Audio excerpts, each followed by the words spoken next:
So you guys are an amazing team. Yeah. Well, thank you. We try to be. Not just on the water, but in the water as well. There you go. Way to go, Stacy. Yeah. I was actually doing some research on this particular on you, Bryan, and I found some interesting things. Um, I've come across 3 different quotes from you. So the first one is, okay, these swims are not facts of and feats of endurance; they're acts of service. There you go. Yeah. We're trying to raise money for swim lessons for kids. So that's the main goal. That's it. Like, how do you do that? How do you like put that into practice? Like, I know they're powerful words, but how do you make it happen? Yeah. So when I first started doing the long distance stuff, I wanted to do the English channel. And so trained and did that. And then once I did the channel, I'm like, well, I did all the training. I might as well swim something else.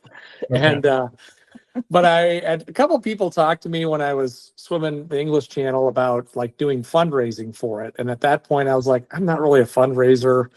I'm not sure I'm really interested in that. Like, I'm kind of doing this as a personal goal. And then once I got done with England, I'm like, we do this. Like, some of the swims bring some publicity. It feels like it should be about something more than that. And so I had read about Vicki Keith and her fundraising for her swim program for kids, and that she raised like $1.2 million with doing the Great Lakes and the Catalina and England. And I thought, well, if she can do it, maybe we can do something like that here. And I liked that her cause had to do with what she was doing with swimming. And so I thought, well, what better cause than swim lessons for kids? And I train at the Highland Aquatic Center, which is really a world-class facility. And they've been doing swim lessons for kids for a long time. So we don't have to 1965. Yeah, we don't have to reinvent the wheel. They have a foundation there. So I talked to them about and I kind of wanted to have some organization help me with the fundraising stuff because it's not really something I've done a lot of. And I thought maybe they can help and kind of take the lead with that. Like, I'll do the swims. It'll be something that brings publicity to their cause. And maybe we can, work together as a team to try to raise some money. And so that's kind of what got it started. And so I still partner with them. All the swims, I kind of committed to them to my goal was to, first do the Triple Crown. So I did some fundraising with that. And then ultimately to do the 5 Great Lakes. And so I'm kind of committed to them for that as well. And then beyond that, I don't know. We'll see. I might be retired at that point. Like, Stacy, how do you come into this equation? Yeah. He does all the swimming and I do everything else. Yeah, pretty much. I'm like the logistics person and, arranging for where our team will stay when we're doing a swim. I mean, this last go around, we had to find our own captain. Okay. And so I actually was reaching out to try to find a captain. And so They're not swims that are normally done. So there's it's not like England where there's a list of captains and you get a hold of them. Catalina or like Ontario. New York's kind of all set up. Yeah, even Ontario, there's kind of an established set of things. But for this, it's like you got to find a boat and somebody that's interested in doing it, which is a challenge when you're not there. Yeah. So both for Huron and Superior, we had to find somebody who was willing to take a swimmer across. And the captain we found for Huron was great. But yeah, I hate doing the logistics stuff. Yeah. Like booking flights and booking Airbnbs, and it's just not my thing. I'm busy doing other stuff and trying to swim. So it's great that she's able to take care of that. Yeah. Yeah. And I do all of his nutrition. I mean, he shows up and the water bottles are full because I filled them. And I sat at home and I crushed up the ibuprofen so that I could just dump it in, all of that. It's weeks in advance where all that happens. So yeah. Very good. Personal coach as well. Yeah. Yeah. So kind of, yeah. Not so much for the swimming part. No. I think when you're on the boat, when you're feeding a swimmer, you need to know, okay, hey, what's happening with the swimmer? What do I feed them? How do I feed them? Okay, what is it that ticks? Right? Yeah. So So yeah, like I mean, yeah, you're 52, 53 years old, Bryan? Yep, I'll be 52 this year. Yep. Okay. Like I know you have a busy work life and you have kids and you also love cars. How do Yep. you like and life, and then how do you put like the volume of training that's required to get to the starting line of any swim? Yeah, that's definitely a challenge. Because yeah, I am super busy between work and everything else. So it's part of it was I started out swimming in the evening after work, but then that started interfering with stuff around the house and stuff would get planned. And I'm like, well, I'm supposed to swim. And Family then, suffered with that, and so that had to change. yeah, when I hooked up with my coach, Mike Daly, like he does mornings.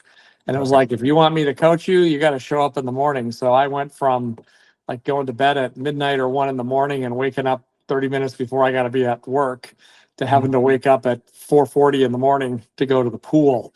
And that took a couple, probably a month or so to adjust. It actually adjusted fairly quickly, but That's it. Yeah. it does make it a little easier. I go to bed at I try to go to bed at 9. Usually in the summer, it's closer to 10. So that does disrupt things a little bit because usually everybody else is still up and wants to do something, but usually things are wrapping up by then. We don't have anything planned Okay. so that works pretty well. And then trying to find a time on the weekend to do a longer swim. But Very cool. yeah, I probably need to swim a little more before another attempt on Lake Huron, do some longer yardage weeks. Because I can get about 25 miles, and that's pushing it to get that many in. And I think I probably need to do more before my next attempt on Huron, and that's going to be a challenge finding time to do another 10 miles somewhere in there. Yep. I mean, don't mistake me here. I mean, I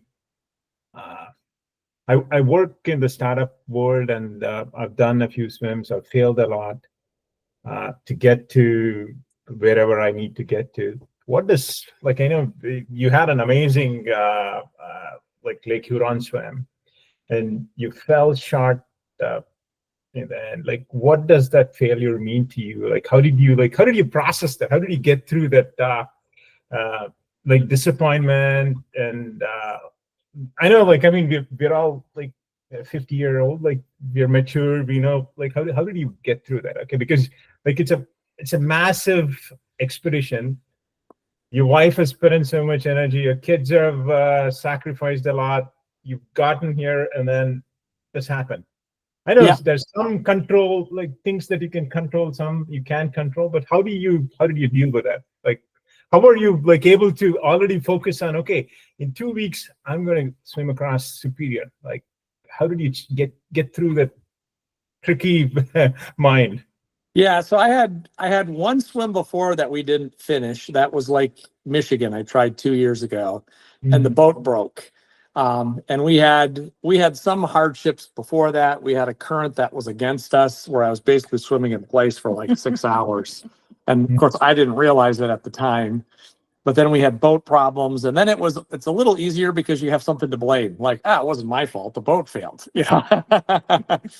But it was, we were having a hard time before that. I don't know if we would have finished it, but with Huron, there's not really something to blame for it. It's like we just didn't make it, and that always sucks because you want to make the whole way. And we were close to the end, but at that point, by the time we got to that point, I was basically vertical in the water swimming. Like I just couldn't keep my hips up.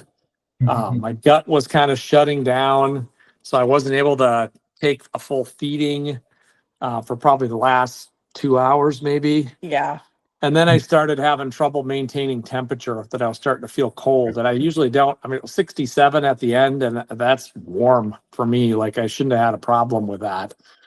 And so just everything started failing. And then they told me, yeah, at the rate you're going, you got like 4.5 hours to go, because I'm not moving forward very much. And I've had times before where, especially in England, when we did the English channel, I spent 2 hours throwing up, and I was 100% sure I wasn't going to finish. But it's like, I can make one more feeding. And then, then I started feeling better and we improved. But at that moment, it was like we did a 15-minute swim and I just kept getting colder and it wasn't improving and the weather was expected to get worse. And it was like, I started feeling like I could actually drown. Like it doesn't even, it doesn't really enter my head most of the time unless something, somebody knocks me out or something like that. But I'm like, this is not progressing. So it just became like, at the time I was very comfortable with the decision. Like we weren't going to finish. But then after the fact, it's the second guessing. You get out and you're like, well, if I would have just gone one more, kept going one more feeding, could I have made it through? Like I swam like 21 hours or 20 hours. And I think it was close to 21, but Mike, the swim master, he and Maggie, before we talked to you, they said to me, so, it's up to him and we want you to know, like, he can keep doing this. We've got him. We're prepared to jump in and save him. We can get him into the boat that you're in. I'm like, please don't tell me this. Cause I'm seeing this too, where he's never been so tired. So everything just doesn't seem like it's going his way. And, at that point we had all been up a really long, like I think I slept 1 hour the night before in the front seat of the truck while we waited for the weather to calm down so he could even swim. And I actually was not tired at all the whole time he was in the water. And at that point it's dark, it's midnight. And I'm thinking, like, I can't go to sleep. I can't, like, that didn't even enter my mind because I want my eyes on him the whole time. When it's dark, I'm never not in the boat feeding him. I'm not taking a break. It's like, that's just a comfort anxiety thing for me. Like, I want to see him. I want to know. And I'm watching him going, I don't like this. And obviously it's his decision. I'm glad he picked the one I wanted him to pick because I was starting to get a little freaked out when they tell me, he's okay to keep swimming. Like we got this covered and it is his choice. And I felt like at the time I stopped with both swims, I felt that was definitely the right decision, that we'd exhausted the other options and things were starting to get unsafe. I could get out under my own power. Yeah. But it's the second guessing afterwards. And it definitely helped that, I had Maggie Reagan on the boat with me and then Mike Zavitz, who are both experienced. Mike's very experienced as a swim master. Maggie's experienced as a swimmer. And they both told me afterwards, like, that was the right decision. Like it was time to stop. So that made me feel better about it. And like, I'm still second guessing it. Like, but I made it to the end, but you've never swam through. You hit your own personal, you surpassed anything you've done prior, even though it didn't end with like walking up the beach in Port Sanilac. You swam almost 31 miles, which you've never done before. Yeah. Swam, like, you in the water looked great for probably 19 of those hours. And I know, like, in past swims, he gets a little squirrely sometimes around hour 10 or 11, and then he kind of reins it in. But it was a strong swim the whole time. I felt really good right up until I didn't feel good. Yeah. And then it was kind of like everything just like, it didn't just gradually fall apart. It was like gone. It was just sudden. Yeah. But I'm just gonna. I know this is powerful, but what's your nutrition like? Like, I know, Stacy, you play a critical role when you're during the swim. Like, what do you feed on? Like, So it's all sports carbohydrate drinks that are designed for long distance stuff. So it's the basic basis of it is complex carbohydrates. The Carbo It Pro comes in a powder. It's in like 6 to 8 ounces of water. Okay. So fairly small volume. I tend to drink a lot of Lake Huron or whatever lake I'm swimming in. So I don't have a problem with getting enough water. But it's complex carbohydrates. We mix a little protein in, and we have kind of our own little concoctions. I started out using Hammer Perpetuum. Yeah, we still do. But it does kind of make me nauseous. Okay. And then we added Carbolin, Yep. We added that with a with a, protein, a little bit of a protein, like 10 Yeah. grams of protein powder. Okay. It's really like 5 grams is into feeding because we yep, divide them into two. divide it in two. And then we use ginger ale with like a gel pack mixed in and a little and some protein protein powder. powder. And we cycle those. So each feeding, I get something different. We cycle through the 3 and then repeat. The perpetuum you get once an hour, and we alternate Yeah. the ginger ale mixture and the carbolin. Yep. Just for something different. The ginger ale really calms the stomach. We happened upon that in England when I was the throwing only up. thing he could take was a little bit of ginger ale and like a goo pack. That was the only thing he was able to keep down. And it's a little bit of a, I don't know. And then all of them, every feeding, there's a little honey packet attached to the water bottle. And so the perpetuum especially, I don't like the taste of. It kind of makes me nauseous. And so the honey packet kind of helps with that. And then in salt water, I feel like it kind of coats the inside of my mouth. My swims now have all been kind of fresh water, but it does kind of coat the inside of my mouth and just gives a better taste at the end. And that seems to work well since we've been doing that mixture. I don't seem to have problems with getting really nauseous unless things are really rough. And we'll mix a little Tylenol or ibuprofen about every 4 hours. I get one of those. Every 3. It's every 3. So do you take that regularly? Yeah, like. No, I found dissolvable Tylenol this summer. And so that goes in, he gets 1,000 milligrams of that every 6 hours. And then on the opposite 3, he's getting the 600 milligrams of ibuprofen. They had liquid ibuprofen, but the flavor seemed weird. So I bought the children's chewable and I smashed them all up. Looked a little bit like a chemist. Yeah, so we put them in. That's part of my feedings to do It's that. added in. So I don't normally take either one on a regular basis, but I use them in the swims. And I can definitely tell when the ibuprofen comes because my shoulders are getting sore. And within 30 minutes, they feel better. It definitely works. Yeah.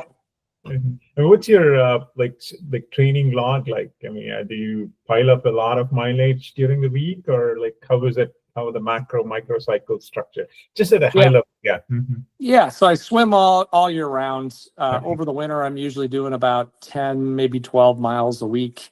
Usually right around 10, and lifting 2 days a week. And then as we get probably 4 or 5 months before the swim, so it starts getting into spring, I'll start ramping up a couple miles a week. So I go try to hit like 12 and then 15, then I try to go to 18. And then probably a month to 2 probably 2 months before the swim, I try to get up to over 20 miles a week. If I can hit that. I usually like to get 5 or 6 weeks of that. And then usually about a week before the swim, a week to 2, I'll start cutting back a little bit. 2 weeks out, I might do like 18 miles. And then the week before the swim is usually pretty light. Just a few kind of easy 2-mile swims to kind of get ready to go. So just under 30,000 yards, right? Yeah, each week. Yeah, it's when I hit the peak, when I'm hitting 20 to 25, I'm probably getting 35 to maybe even 40,000 yards. There you go. Yeah, I think that's it. Yeah. Swimming is it's easy to get injured as I'm getting older. Yeah, like I've broken both my shoulders. Yeah, I actually had a little issue this year with my left shoulder was bugging me. Just as I was trying to hit my kind of peak mileage. Once I started doing open water, I had a couple swims where it was pretty rough and I swam. I think I had a little imbalance in my stroke, and then I started getting a little tendonitis. And then it's kind of this battle of if you overdo it and inflame the tendonitis, then you're hosed. But if you don't get enough yards in, you're going to have problems too. And I feel like I have a good enough base that I'm not sure how important those extra yards are, but I think it's more mental that I, crank out those bigger yards that I feel like I know I can do it. And so I like to try to get those. And now it's kind of a quick turnaround because I've got 1 month between Huron and Superior. So this week I'm kind of swimming, but taking it a little easy. It'll probably be like a 10-mile week. And then I'm hoping to hit like 16 next week and over 20 the next, and then it'll be time to taper again. It's been 2 weeks since, is it a week or a week? 1 week. Yeah, 1 week. Almost. Not even a week. Yeah. You were at this time last week we were standing on the shore. Loading the boat. No, well, we were standing on the shore looking at Lake Huron going, that doesn't look very nice right now. It should really calm down. It was crashing Yeah. on the shores of Port Frank. So we were there and But getting ready to unload Zodiacs, and then we were just chilling out for the next 8 hours. So training wise, I usually do about 1,000,000 miles, 1,000,000 yards, a year. Right around there. Sometimes a little shy, sometimes a little more, but average over the whole year. You mentioned something, it's all mental. As a medical professional, what does that mean? Like, okay, mind over matter. Okay, because I know like people have been saying it's 90% mental, 10% physical. Like, as a doctor, what does that mean? Yeah, you do for these, you do the training, and certainly there's the physical part of that. I think a lot of the mental part is just like continuing to do the training regularly and showing up every day for practice and putting the work in beforehand, and you want to sleep in the morning. It's like, I got to get up and go to practice. Like I have kind of this thing, if you like, once you start quitting, it's a habit. So if you start skipping practice, it's easy to just skip more practices. So like, I don't ever skip practice unless there's, I have a conflict that I have to do something else. But otherwise, like, you don't skip practice. You show up and do the swims and try to hit what my goals are for the week. And then once you're in the water, I mean, for a swim like this, so I've done enough of them now. It's kind of the same pattern each time. It feels like the first 6-8 miles feel really good. Like it's exciting.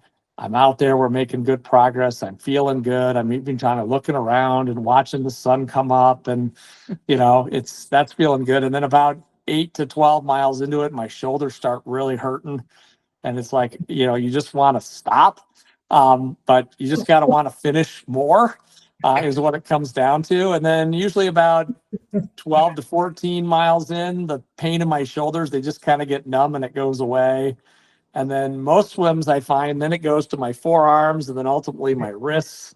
But this swim, actually, I didn't have any issue with my forearms or my wrists. Once my shoulders quit bugging me, like I felt really good till the last hour and a half, probably last hour. So I didn't have that issue, but certainly once you get more than about 12 miles, like you want to quit. It doesn't take much to say like, hey, do you want to get in the boat? Like I heard an interview with Kevin Murphy, the king of the channel. And he talked about, the interviewer asked him like, you must really love swimming. Like, you must really enjoy doing these swims. And he's like, no, they suck. Like the whole thing sucks. Like, yeah, I love to swim, but the swim itself is horrible. and I heard the interview and I'm like, yeah, you know what? It's right. It is horrible.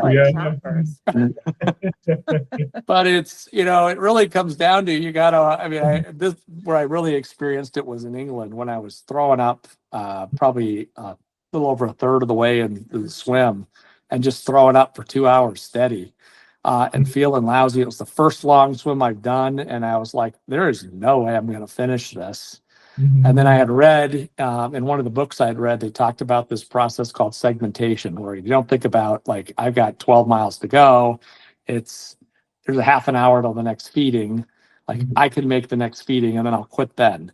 And then you get to the next feeding and it's the same thing. I can go another half an hour, and then for that one, then I started feeling better, and then I started feeling more confident that I could make it. And that's always to me, that's one of the things is, you got to break it down into smaller bites to be able to do it, because it's daunting. I always think I'm farther than I am.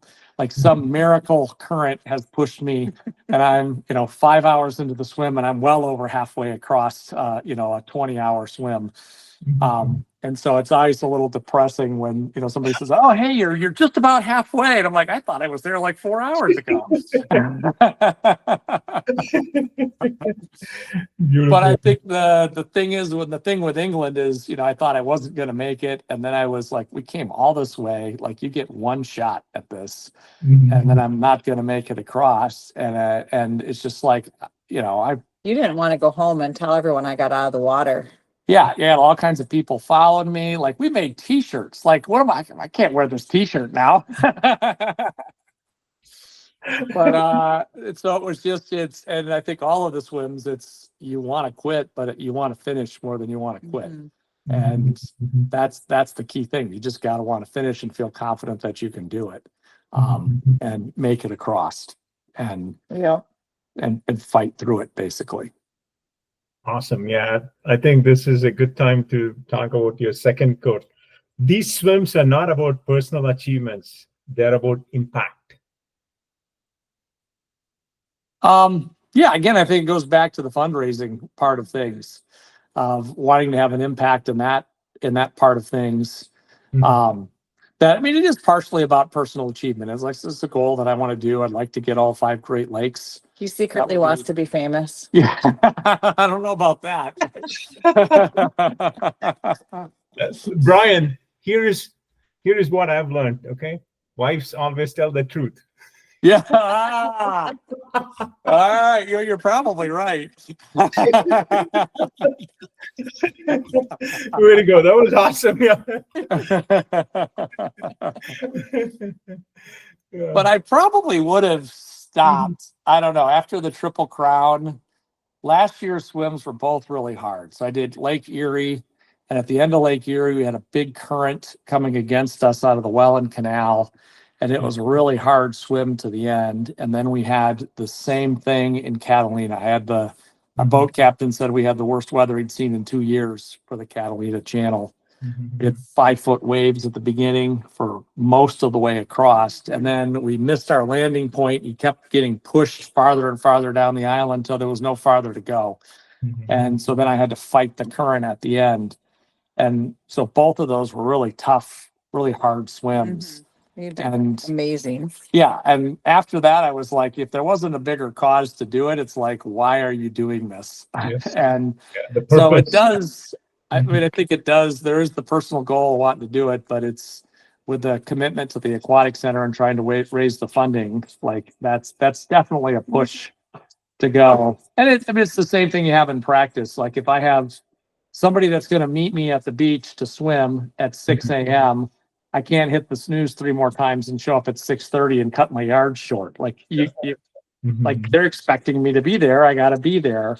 So I think there is definitely something to be said for that personal accountability and having other people you're training with, other people that you're, in the boat in Huron, you got the whole boat of people there that's there to help you, Yeah. and a whole bunch of people watching at home that are, following along, and you don't want to let people down. So I think that push helps as well to try to get it completed. Yep.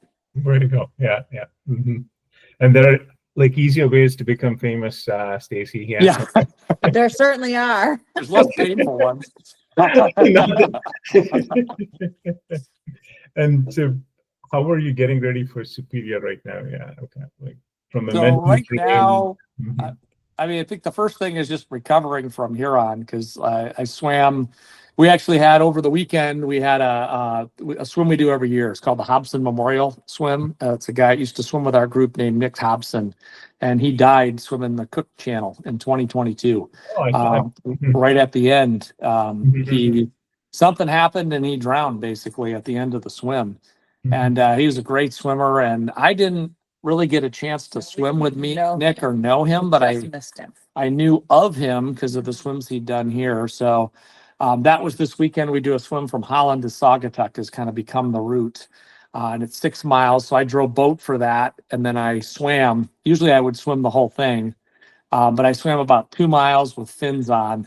And the first 50 yards felt great. And then I remembered what my shoulders felt like at the end of Lake Huron. They was really sore and tight. But then probably another 300-400 yards, they loosened up and I felt pretty good.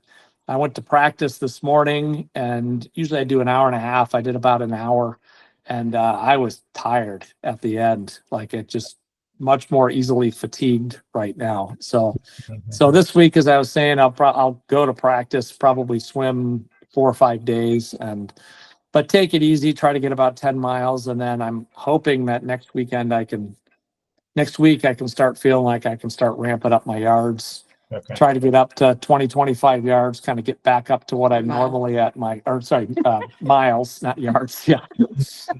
Set your goals low. yeah. Okay. Normally peak out at, and then I think it'll be time to taper again and get ready for Huron. Superior. Superior. Or Superior. Sorry. Yes. Okay. Okay. And then there's a bunch of logistics. One of the things I found, like it's great going to swim 20 bridges in New York where you just show up, you bring your feedings, and they got the boats, they got a kayaker, they got everything. You just show up and swim. Maybe have somebody that helps arrange your feedings. Mhm. But with doing Superior, we've got, the logistics of the boat with the boat captain, but I've also got 2 inflatables that are mine that I'm towing up there, captains for them, but you've got the maintenance stuff on the boats. One of the boats in Huron, the engine had some issues at the end, so it's got to get fixed this week. But there's just a lot of logistics to, like, how do we tow 2 boats all the way up there? How are we going to coordinate getting people there? There's a lot of logistics for the swims where there's not like an organization that really takes charge of it and brings you across, because nobody does either of these swims. Mhm. And when we did that, the first one I did like that was Lake Michigan, and we have a bigger boat, so we used our own boat for that. I can't tow it to the other locations, but I spent a month of pretty steady work getting the boat ready, and then it broke on the swim anyway. But doing all that stuff and coordinating it and then getting people to drive the boat for me, I hadn't really appreciated. It gives you a whole new level of appreciation for the boat captains and stuff of how much work goes into doing that. And then the skill of actually like driving a boat in a straight line is not really that easy if you don't know what you're doing. Yes.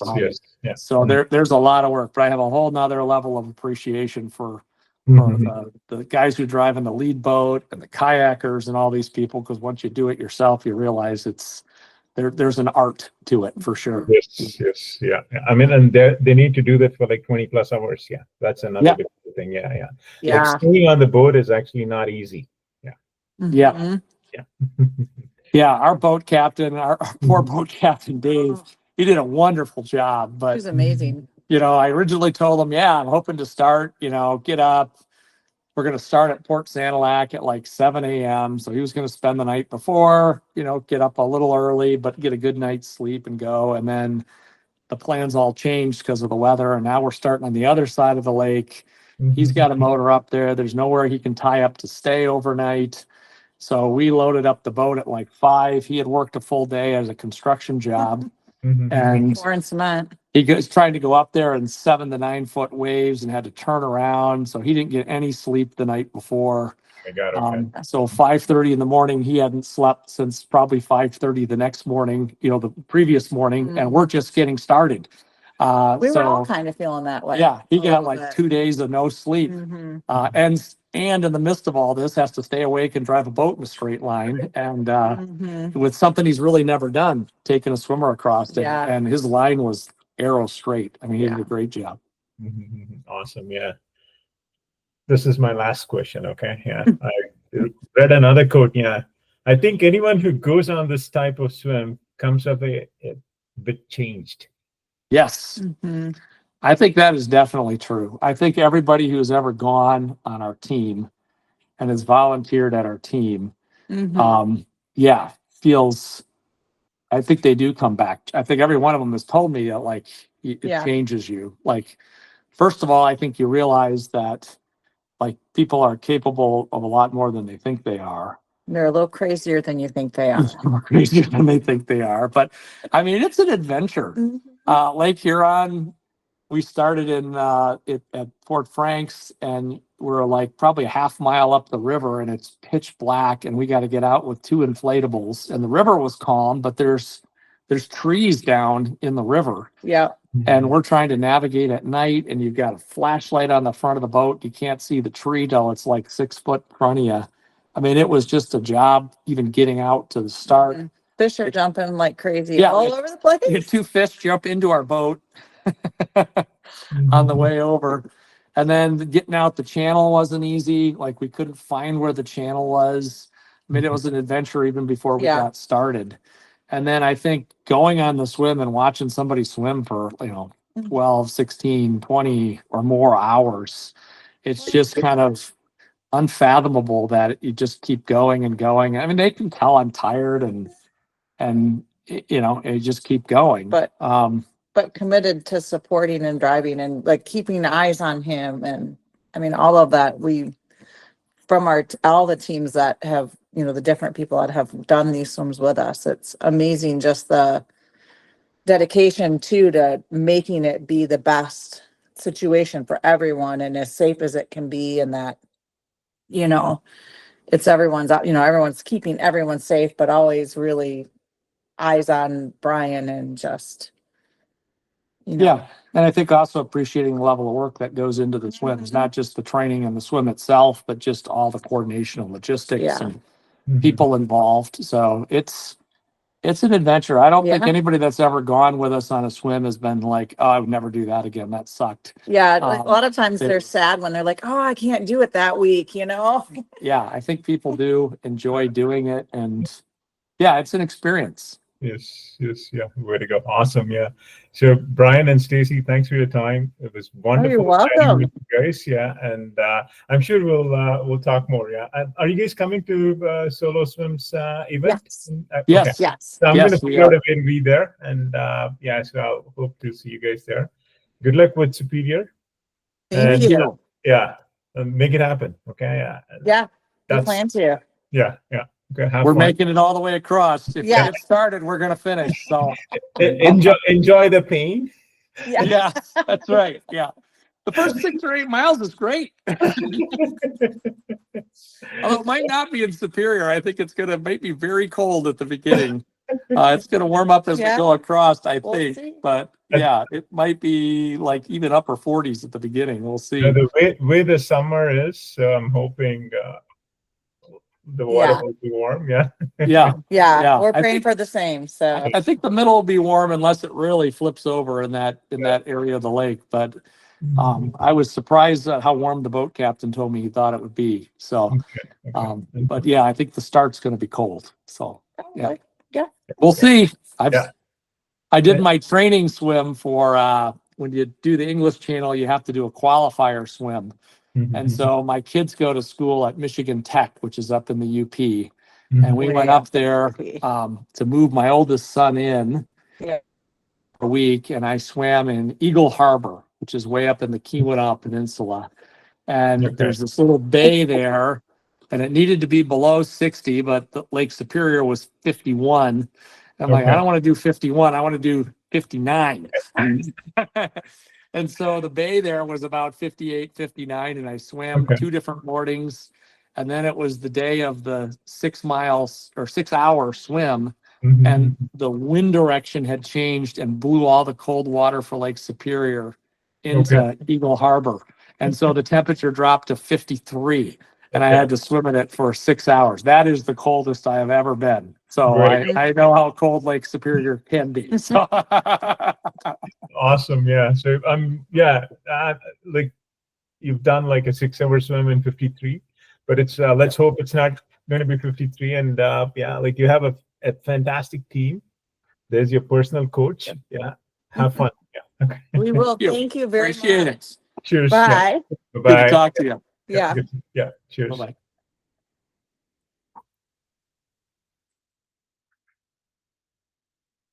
So the quotes that he was telling you are things you've said.